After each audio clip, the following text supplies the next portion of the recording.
오늘은 여호와 이레의 신앙을 같이 나누도록 하겠습니다. 창세기 22장 이삭을 제사 드리는 사건이죠. 이게 하나님의 반전의 클라이막스와 같은 사건입니다. 보시면 1절과 2절에서 하나님의 부르심이 나타나죠. 아브라함아 하시니 내가 여기 있나이다.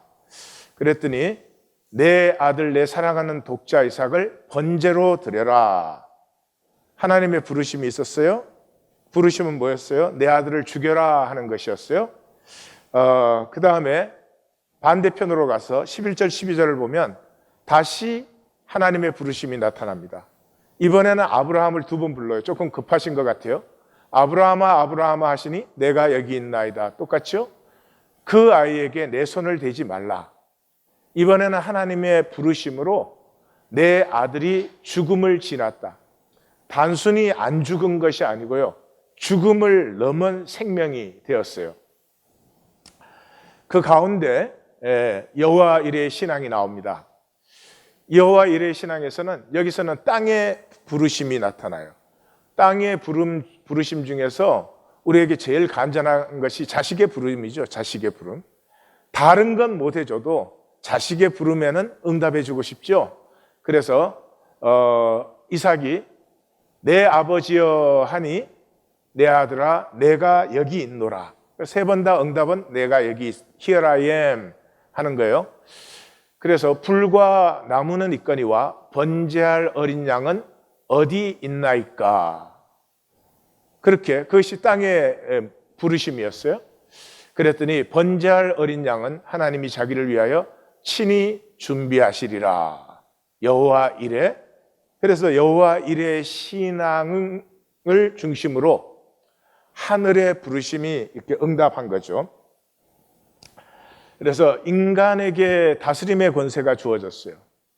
이것을 가지고 내가 다스림의 권세가 있으니까 내 마음대로 살 수 있습니다. 내 마음대로 사는데 누구도 막을 수 없어요. 물론 그 결과에 대해서 책임은 지지만 하여튼 그걸 뭐 잘못 산다고 하나님이 나타나서 그렇게 살지 마라 그렇게 하지 않으셔요. 그래서 인간에게 주어진 다스림의 권세가 부르심의 순종, 쉐마할 때 반전이 일어난다. 그러니까 하나님이 내 생명을 주셨는데 그 생명을 주셨으니까 이제 내 마음대로 씁니다. 상관하지 마십시오. 그럼 뭐 그 관계가 별로 의미가 없죠. 하나님이 생명을 주셨어요. 그래서 이 생명을 하나님을 위해서 하나님을 사랑함으로 쓰겠습니다. 이렇게 될 때 이 관계가 완성에 들어가는 거죠. 그래서 그것을 우리에게 보여주고 있어요. 그래서 1절에 하나님이 아브라함을 시험하시려고 tested, 시험하시려고 부르신 거예요. 우리는 모두 시험을 받습니다.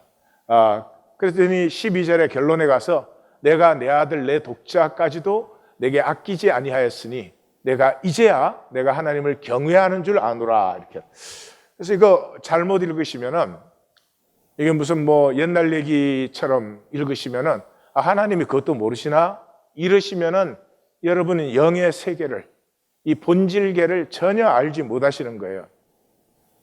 하나님이 인간에게 다스림의 권세를 완전히 주셨습니다. 그걸 가지고 인간이 마음대로 할 수 있습니다. 근데 그것을 하나님이 인간이 할 때까지는 하나님도 알 수 없습니다.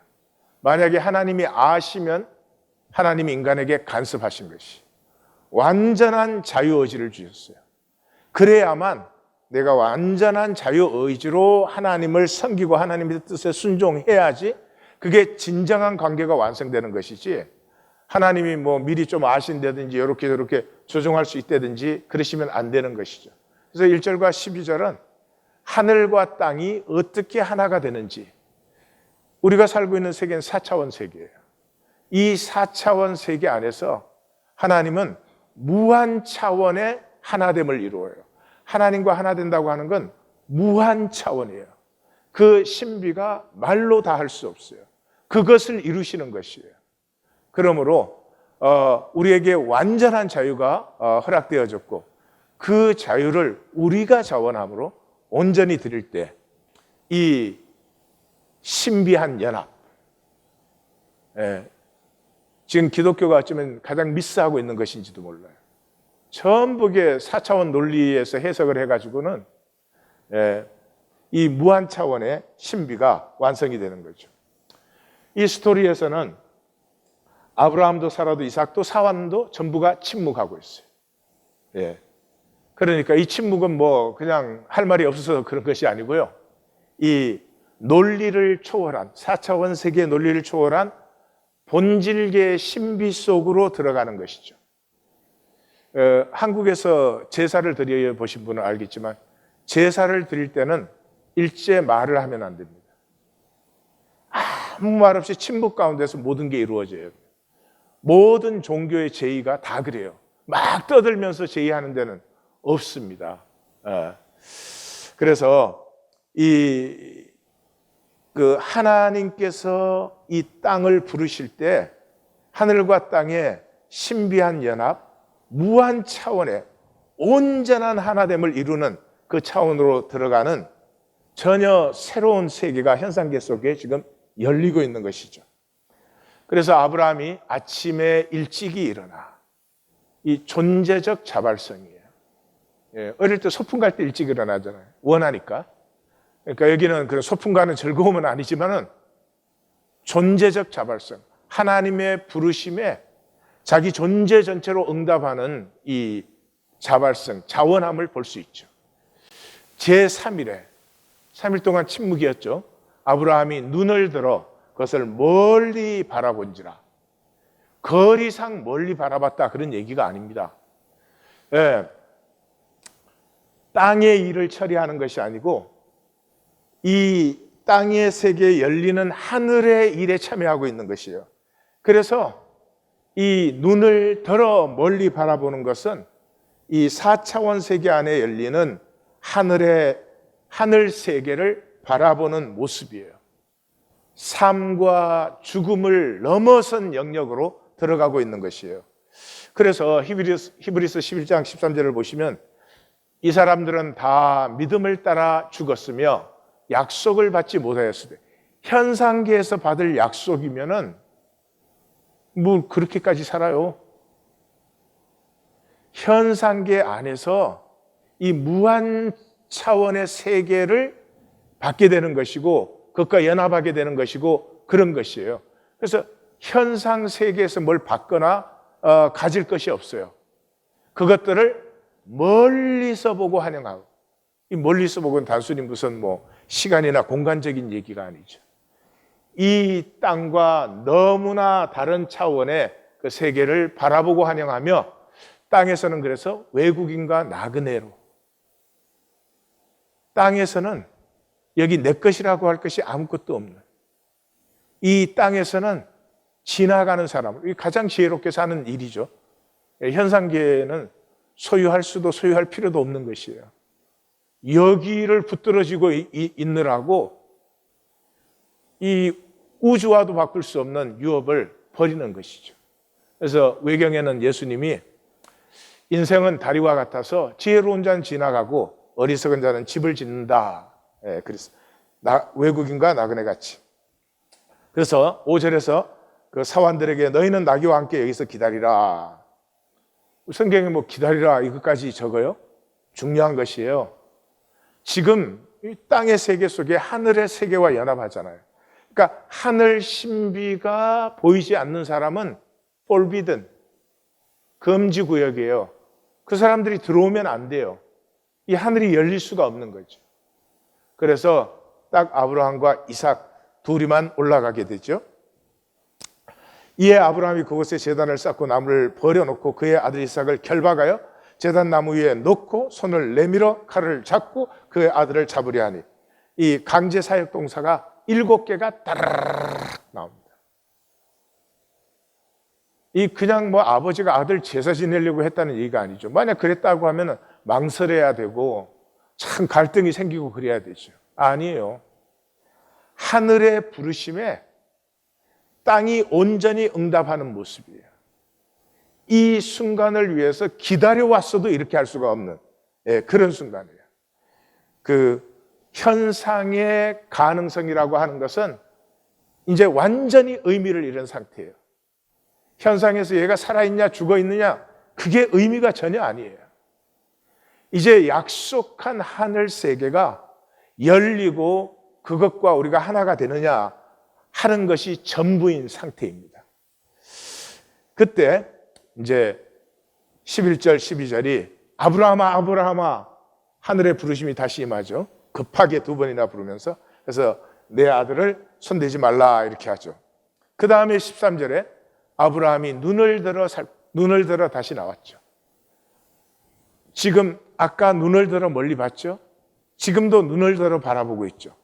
그러니까 13절에 눈을 들어서 바라보는 것은 이미 아브라함에게는 이 현상 속에 섭리가 열렸어요. 보이기 시작하는 거예요. 그래서 눈을 들어 보니까 준비된 수량이 보여요. 이 차원에 들어가기 전까지는 여호와 이레가 보이지 않아요. 현상뿐이에요. 죽으라고 내 힘으로 일해요. 내가 이룬 게 뭐 영원해요? 그냥 잠시 현상으로 있다가 쓰러져 버리는 거예요. 어쩔 수가 없어요. 보이지가 않으니까. 여호와 이레 하나님의 예비하신 것이 보이지 않아요. 그러니까 누림이 없는 사람이에요. 가장 불쌍한 사람이에요. 이제 오는 주 새벽성회에서 또 만나시겠지만 솔로몬은 이 세상에서 제일 불쌍한 사람이에요. 무지하게 열심히 어마어마하게 이룬 사람인데 단 한 가지도 누린 게 없어요. 솔로몬의 고백 속에 그게 나타나요. 내 힘으로 산 것은 내 기억이 되지 않습니다. 은혜로 받은 것이 나의 기억이 됩니다. 내가 사랑받은 것, 그건 기억이 돼요. 근데 내가 그때 열심히 일해가지고 이만큼 벌었다. 이렇게 됐다. 그것은 그냥 이 현상 세계에서 쓰러지는 것이. 그것을 지나서 눈을 들어서 보기 시작하면서부터 하나님의 예비하심이 보이기 시작하죠. 그래서 아브라함이 고백하는 거예요. 여호와 이레라. 하나님의 산에서 모든 것이 준비되었어요. 우리는 준비된 것을 누리는 사람들이지 우리는 만드는 사람이 아니에요. 만들려고 하면 이 저주가 임해요. 남편이 아내를 만들려고 하고 아내가 남편을 만들려고 하고 부모가 자식을 만들려고 하고 주인이 일한 사람 만들려고 한번 해보세요. 보통 골치가 아픈 게 아닙니다. 지혜는 이미 하나님께서 예비해 놓으신 것을 보고 그걸 즐겨주면 돼요. 여호와 이레 신앙은 그러므로 하나님의 약속은 생명이었죠. 그죠? 이삭을 낳으면 열국의 아비가 되리라. 하나님의 약속은 생명이었어요. 근데 하나님의 명령은 죽음이었어요. 내 아들을 번제로 드리라. 이 사이에 약속의 반전이 일어난 거죠. 그러니까 하나님의 일은 참 생명이 되게 하는 거예요. 근데 나의 일은 이 땅에서 생명을 중심의 진실과 자원함으로 드리는 것이에요. 다시 말씀드립니다. 생명은 드리는 것이에요. 세상에 쏘가서 우리는 생명을 지키는 것으로 알아요. 지키느라고 아무것도 못 누려요. 아무것도 못 봐요. 아무것도 몰라요. 몇십 년을 살고도 내 인생은 왜 이런가 이래요. 생명은 드리는 거예요. 서로 드리세요. 희생하세요. 생명은 희생하기 위해서 있어요. 우리는 희생을 손해보는 거 이런 식으로 생각을 해요. 현상밖에 모르니까. 그래서 나의 이런 생명을 드리는 것인데 그것을 받은 하나님께서는 참 생명으로, 죽음을 지난 생명으로 하나님께서 하시는 거죠. 그래서 예비자 하나님은 시험자 하나님이세요. 하나님은 반드시 시험하세요. 예. 무당은 부적만 줘요. 예.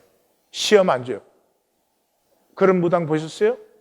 이렇게 가서 했더니 당신의 인격이 훌륭해지면 그때 이런 복이 올 것입니다. 이런 무당 봤어요. 무당은 부적만 줘요. 시험이 없어요. 참 하나님은 시험하십니다. 이 종교는 시험 없이 그저 믿습니다. 속셈은 난데 하나님 하면 하나님 복 주신다고 그렇게 다 속이죠. 한 천지를 두루 다니면서 그렇게 복 받은 사람을 찾아보세요. 있는 복이나 안 뺏기면 다행이죠. 되지 않습니다. 하나님은 참으로 주시기 때문에 내가 받을 수 있어야만 합니다. 받을 수 없는 것을 하나님은 주실 수가 없습니다. 귀중한 시간에 조금 죄송하지만 설사시키는 하나님이 아니십니다. 아주 잘 먹고 잘 누리고 소화하고 그것이 좋은 힘이 되도록 그런 하나님이세요. 그래서 하나님의 섭리는 하나님과의 인격적 연합인데요. 이 인격적 연합이라는 것은 죽음에까지 서로 신뢰하는 거예요. 하나님도 자기 생명을 우리에게 주셨고 우리도 우리의 생명을 하나님에게 줄 수 있을 것만큼 종교는 절대로 시험이 없습니다. 부적만 드렸다 얘기를 하죠. 이것을 지난 다음에 아브라함의 삶이 이렇게 표현되죠. 아브라함이 나이 많아 늙었고 여호와께서 그의 범사에 복을 주셨더라. 그래서 로마서에서는 우리가 알거니와 하나님을 사랑하는 자, 그렇죠? 하나님의 약속은 생명이에요. 부르시는 죽음이에요. 산 제사로 하나님의 뜻에 나를 드리는 그 뜻대로 부르심을 입은 자들에게는 모든 것이 합력하여 선을 이루느니라. 자기 아들을 아끼지 아니하시고 우리 모든 사람을 위하여 내어주시니가 어찌 그 아들과 함께 모든 것을 우리에게 은사로 주시지 아니하겠느뇨. 카리스마이. 카리스가 은혜죠. 카리스마가 은사죠. 그 은사가 내 은사가 나되게 하는 것이거든요. 은혜를 받으면 내가 나되는데 나를 나되게 하는 그 선물을 카리스마이 하는 단어예요.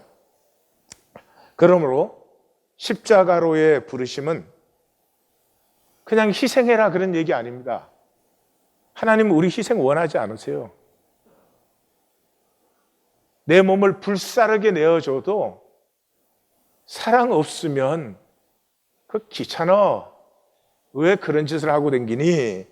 하나님은 그러시는 거예요. 희생을 원하는 것이 아닙니다. 십자가로의 부르심은 생명의 반전을 이 땅에 사는데 4차원 세계에 사는데 나와 함께 생명의 반전을 일으키자 하는 부르심이죠.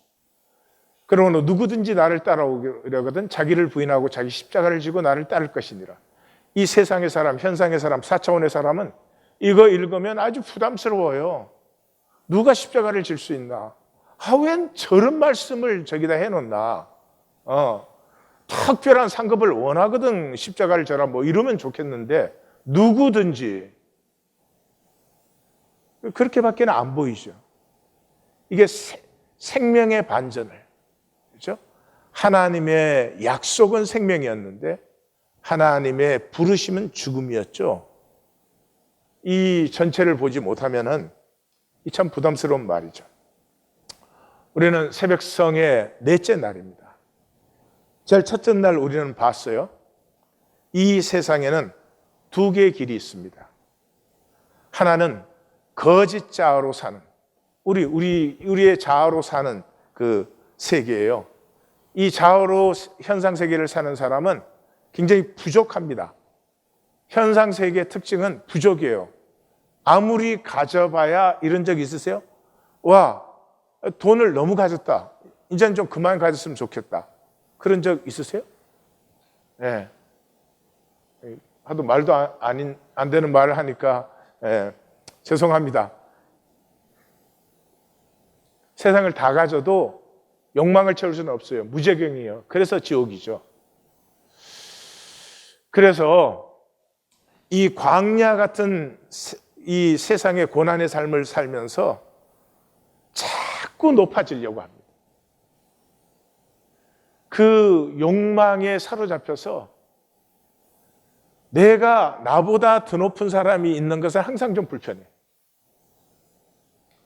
그런데 말씀의 나로 사는 사람은 하나님이 복 주시고 다스림의 권세를 주신 그 생명을 아는 사람은 그것을 은혜로 누립니다. 어떻게 하는 게 은혜로 누리는 것이죠? 섬기는 것이죠. 내가 섬긴 자리마다 생명이 피어납니다. 두 개의 길이 있습니다. 중간길은 없습니다. 내가 하나님같이 높아지려고 하는 마귀의 길과 그는 근본 본체 하나님의 형상이시나 자기를 낮춰 사람과 같이 되셨고 종과 같이 되셨고 죽기까지 복종하신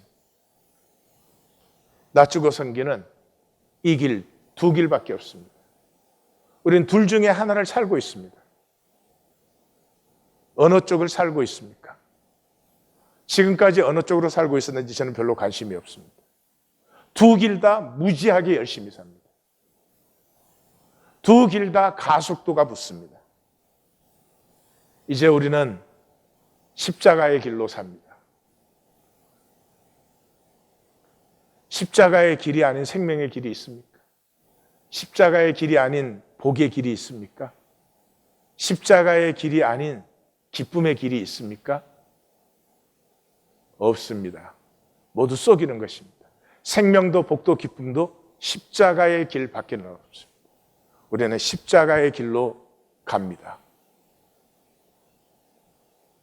우리는 갑니다. 예. 둘째 날 우리는 진실의 길을 보았습니다. 이 세상의 길이 두 가지였듯이 삶의 모습도 두 가지밖에 없습니다. 이기고 또 이기려는 사람과 죽임당한 이김과 이 두 가지밖에 없습니다. 이기고 또 이겨야 돼요. 계속 이겨야 돼요. 왜요? 진정한 이김이 없으니까. 네, 진정한 이김이 없으니까 이기고 또 이겨야 되는 것이죠. 그 결과는 추방과 멸망이었습니다. 그런데 죽임을 당한 참된 이김이 있었습니다. 죽음의 자기를 내어주었는데도 영광의 반전이 이루어져서 생명이 완성된 것이죠. 다시 말해서 죽음까지 품어버린 사랑이 있었습니다. 이 세상은 우리를 참 많이 속여 놓았습니다. 스스로 점검할 수 있잖아요. 이 세상에 태어나서 이 세상 길로 참 열심히 살았잖아요.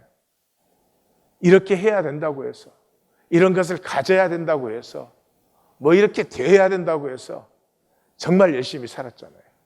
사람이 그렇게 열심히 살았는데 그렇게 살았으면 어느 정도 만족과 행복은 있어야 되잖아요. 그런데 이런 사람이 있을까요? 드뭅니다. 나는 정말 내가 되고 싶은 나가 되었어.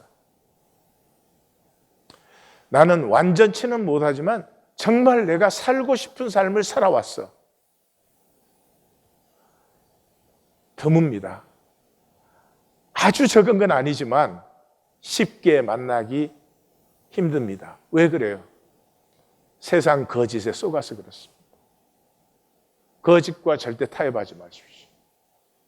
거짓과 타협하지 않는 길이 뭐예요? 가장 쉬운 길이 질문하면 돼요.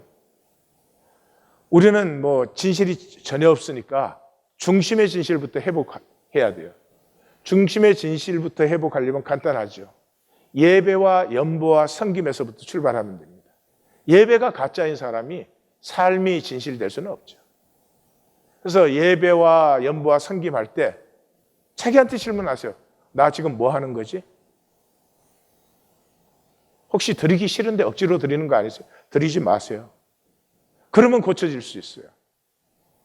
근데 드리는 것도 아닌 것을 평생을 드리는 척 하면은 고쳐질 길이 없죠. 나 뭐 하는 거지? 물으십시오. 교회 와서 섬기십니까? 나 뭐 하는 거지? 물으십시오. 그러면 거짓은 질문에 아주 약합니다. 세 번째 날 우리는 관계의 비밀을 나누었죠. 하나님이 자기의 형상, 자기의 모양대로 사람을 창조하시고 모든 것을 다스리게 하려고 26절이 블루프린트예요. 28절에 그래서 창조하시고 복을 주시고 모든 것을 다스리라 위임했어요. 그 모든 것을 다스릴 수 있는 존재가 되는 비밀이 가운데 27절이에요. 하나님이 자기 형상, 곧 하나님의 형상이 두 번 나오죠. 그 형상이 뭐예요? 관계라 그랬죠. 하나님의 형상은 관계, 하나님의 모양은 하나됨, 삼위일체. 그래서 하나님이 사람을 만드실 때 자기 형상 곧 하나님의 형상으로 만드셔서 남자와 여자로, 이거 성을 얘기하는 것 아닙니다. 섹슈얼리티를 얘기하는 거 아니에요. 남자와 여자로 만들었다는 것은 인간은 관계적인 존재예요. 참 비슷한데 참 다릅니다. 그래서 아예 다르면 관계하기 쉬워요. 그런 분 보셨어요? 개 기르는데 개하고 관계가 너무 어렵다. 그런 분 없죠? 또 똑같아도 쉬워요. 그러면 그 관계를 도대체 어떻게 누리는 것이냐 하는 것이 두 번째 창조얘기, 창세기 2장이에요. 이 갈빗대예요. 그러니까 나의 가장 깊은 목마름이에요. 인간이라고 하는 존재는 여기에 채우고 싶은 것이 있어요. 그래서 의미도 생기고 가치도 생기는 것이죠. 근데 갈빗대니까 나의 가장 깊은 목마름입니다. 그 갈빗대로 너를 만들었어요. 그래서 뼈 중에 뼈, 살 중에 살이에요. 나 아닌 넌데 나보다 더 소중해요. 이때 둘이 한 몸을 이루게 돼요. 이 드디어 사랑의 존재로 완성되는 것이죠. 사랑은 가장 높은 에너지예요. 사랑으로 살 때 가장 행복하고 사랑으로 살 때가 가장 가치 있고 의미가 있는 것이. 그것이 인간이에요.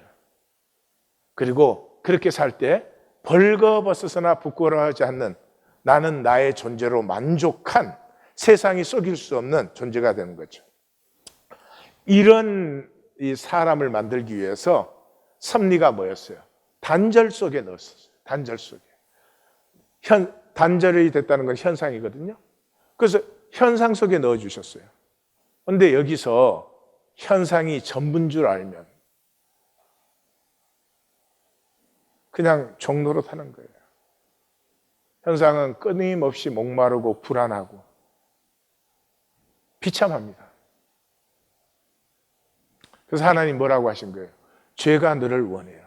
단절 속에 들어온 존재는 이 단절 속에 나를 지키는 것이 모든 것이 돼요. 형제를 죽여서라도. 그러나 너는 죄를 다스릴지니라. 다스릴지니라 하는 말은 뭐예요? 단절된 현상 속에 살지만 우리가 하나라고 하는 그 원리로 살아라 하는 것이죠. 하나된 원리라고 하는 것이 무엇입니까? 긍휼입니다. 긍휼. 죄를 다스리는 것은 죄를 짓지 않거나 죄와 싸워서 이기거나 그런 정도의 차원이 아닙니다. 긍휼로 살으라는 것이죠. 긍휼은 우리가 하나라는 사실 때문에 우리가 인식하지 않아도 다친 사람을 보면 마음이 아픈 것은 우리가 하나로 통하는 존재이기 때문에 그래요. 하나가 아니면 마음이 아프지 않죠. 바위가 깨지는 것 보고 마음이 아프세요? 그 정도 되면 그 상당한 민감성이라고 할 수 있을 텐데 그렇지 않죠. 긍휼은 단절된 상태는 조건이 생기죠. 남자냐 여자냐, 이렇게 생겼냐 저렇게 생겼냐, 백인이냐 흑인이냐 이 황인종이냐 이런 조건이 생기죠. 그러므로 긍휼은 조건을 보는 것이 아니라 존재 자체의 귀함을 누리는 것이죠. 그래서 하나님께서 이 단절 속에 들어온 인간은 죄를 다스려야 하지만 다스릴 수 없는 존재라고 하는 것이 드러나고 말아요. 사람의 생각하는 것이 어려서부터 악합니다. 그래서 이 사람은 긍휼을 만날 때까지 정말로 원합니다. 아름다운 삶을, 복된 삶을, 내가 생각해도 내 스스로 가치 있고 의미 있는 삶을 살기를 정말로 원합니다. 그런데도 살지 못해요. 그래서 하나님이 온 세계에 하나님의 긍휼을 펼치셨죠. 그게 홍수죠. 홍수 때 인간은 99.99%가 타락이에요. 질적으로도 양적으로도. 멸망이 마땅할 때예요. 멸망이 마땅할 때 그 죄악된 상태를 하나님이 보시는 것이 아니라 그 존재의 숭고함을 믿죠. 100만 명을 죽인 연쇄살인범이라 할지라도 그 가슴 속에는 아름답고 싶고자 하는 인간성을 지워버릴 수는 없는 것입니다. 그 남아있는 존재의 숭고함을 하나님이 사람을 믿어준 것이죠. 그래서 0.001%의 가능성이 현상의 99.99%를 넘어서 영광의 반전을 이룬 것이죠. 그래서 긍휼의 삶을 우리에게 활짝 열어주셨어요. 이제는 우리는 누리면 돼요. 원하기만 하면 돼요. 자원함이 있으면 돼요. 이제는 결단하셔야 됩니다. 계속 욕심으로 살 것인지 아니면 긍휼로 살 것인지. 나는 아무것도 없어서 못 나누는 것 같습니까? 예, 그게 욕심입니다. 욕심의 사람은 항상 자기가 가진 것은 적어 보여요. 남이 가진 것은 많아 보여요. 아니요. 긍휼로 살기 시작하려면 너무나 무한한 것이 우리 안에 있습니다. 이것이 열리기 시작하면 정말 예수님이 요한복음 4장에서는 생수의 샘 그러다가 7장에서는 생수의 강이라고 하듯이 우리 안에서 생명의 강이 흘러 넘치는 것을 만나게 됩니다. 우리는 이 길로 갑니다. 세상의 종노릇 더 이상 하지 않을 것입니다.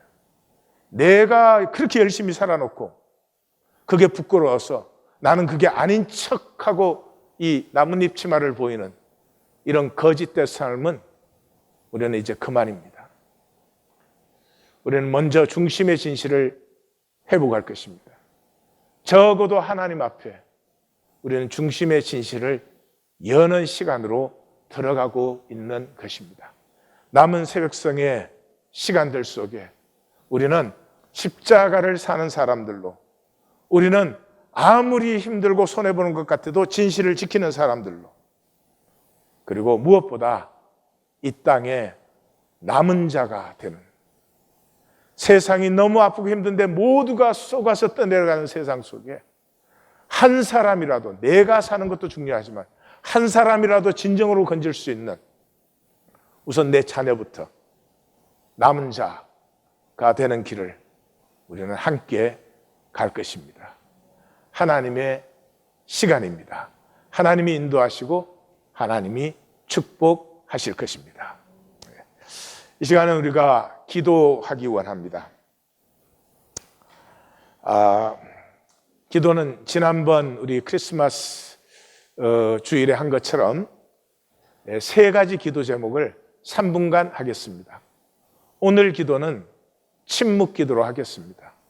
자기 스스로 깊은 고백이 필요합니다. 눈을 들어 멀리 바라보는 기도가 필요합니다. 그래서 침묵 기도를 하겠습니다. 벌써 기도 시작한 건 아닌데 눈 감고 주무시면 어떻게 해요?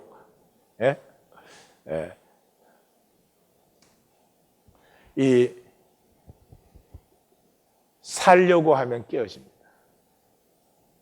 우리가 살지 않는 이유가 거기 있습니다.